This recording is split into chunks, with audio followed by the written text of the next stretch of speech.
Assalamualaikum warahmatullahi wabarakatuh.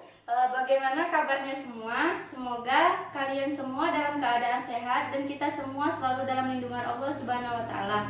Baiklah, pada kesempatan kali ini saya akan menyampaikan materi pembelajaran genetika di mana saya akan menggunakan metode sains. Nah, materinya yaitu tentang tautan gen atau pautan gen.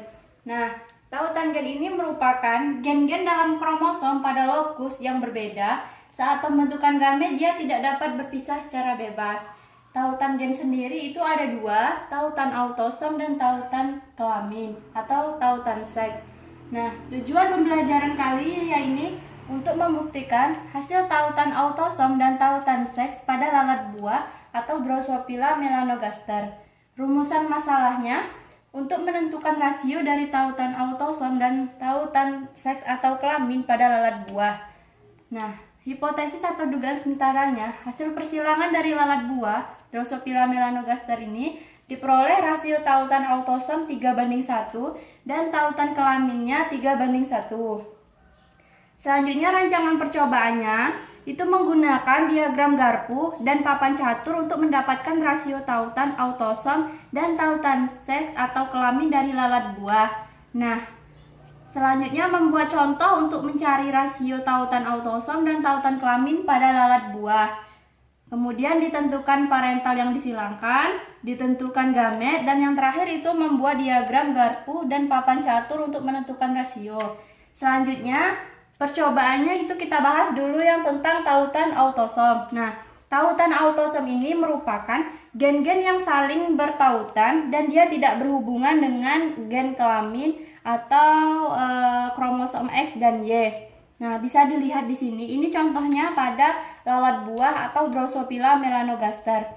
Nah, pada parental pertama ini, lalat betina yang normal, dia badannya berwarna kelabu dan sayapnya panjang yang kemudian disilangkan dengan lalat jantan yang rekobinan. Nah, warnanya itu badannya hitam dan sayapnya vestigial. Sayap vestigial ini yaitu dia bentuk sayapnya yang berkerut dan pendek. Nah, kemudian setelah disilangkan diperolehlah gamet G besar L besar dan G kecil L kecil. Selanjutnya hasilnya itu G besar G kecil L besar L kecil, yang mana ini 100% berwarna kelabu dan sayapnya panjang. Nah, pada parental kedua ini G besar G kecil L besar L kecilnya kemudian disilangkan dengan G sesamanya yaitu G besar G kecil L besar L kecil dan diperolehlah hasil 3:1, yang mana 3 ini berwarna kelabu dan sayapnya panjang dan yang satu berwarna hitam sayapnya vestigial. Nah, mengapa bisa begini? Karena ada gen yang bertautan yaitu gen G besar dan L besar. Nah, di sini bisa dilihat pada diagram garpunya pada pembentukan gamet G besar dan G kecil ini kita silangkan sesama L besar dan L kecil. Diperolehlah hasilnya G besar L besar, G besar L kecil, G kecil L kecil, dan G kecil L kecil.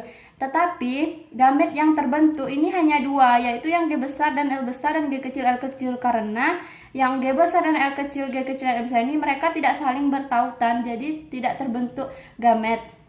Nah, di sini bisa dilihat pada papan caturnya. Setelah kita silangkan, maka diperolehlah hasil tadi, yaitu yang 3 berwarna kelabu dan sayapnya panjang, dan yang satu berwarna hitam dan sayapnya vestigial. Nah, selanjutnya pada tautan seks atau kelamin, nah ini masih pada lalat buah juga. Nah, pada parental pertama ini ada lalat jantan matanya berwarna putih, yang kemudian disilangkan dengan lalat betina yang matanya merah. Nah, diperolehlah hasil L besar L kecil, yang mana 100%-nya nanti itu matanya berwarna merah. Nah, selanjutnya pada parental kedua, L besar dan L kecil ini disilangkan sama L besar dan L kecil. Diperolehlah gamet dan hasilnya itu juga 3:1. Jadi, yang 3 ini bermata merah dan yang satu matanya putih. Nah, selanjutnya ini pada papan caturnya bisa dilihat setelah kita silangkan diperoleh hasilnya yang berwarna hijau ini dia yang bermata merah ada 3, dan yang warna biru ini dia mata putih ada 1. Nah, selanjutnya analisis data di mana pada tautan autosom ini gamet yang terbentuk itu hanya dua, yaitu G besar L besar dan G kecil L kecil.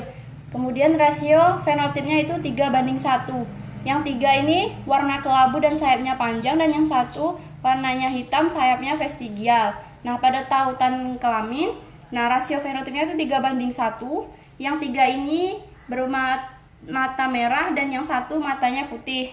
Nah, selanjutnya kesimpulan dari pembelajaran kali ini yaitu dari hasil persilangan antara lalat buah yang betina dan jantan tadi itu diperoleh rasio tautan autosom 3:1 dan tautan kelaminnya itu 3:1 juga. Nah, pada tautan seks ini atau tautan kelamin hasilnya sesuai dengan hukum Mendel. Bedanya, karakter mata merah ini bisa terdapat pada yang lalat buah jantan dan juga lalat buah betina. Sedangkan kalau yang karakter mata putih itu hanya terdapat pada lalat buah jantan saja. Nah, itu artinya karakter mata putih itu terpaut kromosom kelamin. Nah, pada manusia juga ada gangguan atau penyakit gen yang terpaut pada kromosom X atau yang betina atau yang wanita, yaitu buta warna dan hemofilia, dan yang gen terpaut pada kromosom Y yaitu hipertrichosis dan keratoma dissipatum. Nah, baiklah semuanya, mungkin hanya itu pembelajaran kali ini. Saya ucapkan terima kasih. Apabila ada kekurangan dan kesalahan, saya mohon maaf. Saya akhiri. Assalamualaikum warahmatullahi wabarakatuh.